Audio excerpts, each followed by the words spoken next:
আবার সেই ডাল ভাত। তাহলে রেস্টুরেন্টে খেতে যাবে? মাসের শেষে টাকা কই? টাকা নেই, আইডিয়া আছে, let's go.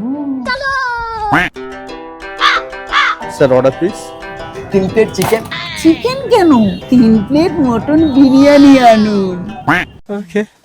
A few moments later.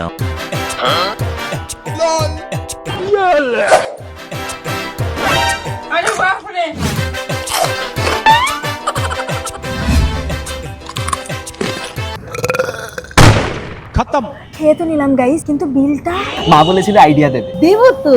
Influencer এমনি এমনি হয়েছি মানে? মানে হোটেলালাদের গিয়ে বলবো খাবারে পাথর বেরিয়েছে, আজকে সব খাবার ফ্রিতে দাও, নাহলে এক্সপোজ করে দেবো। ঠিক আছে, চলো চলো। আর অনন্যা, তুমি ততক্ষণে পাথর খুঁজে রেডি রাখো। ওকে।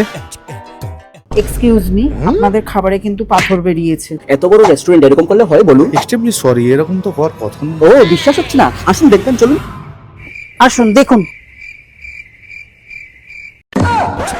সালে ফ্রিতে খাবার দিতে হালকে সুটিয়ে লাল করে দেবো, নোংরা বার করে দেবো। হবে। हमारा दिमाग खराब है।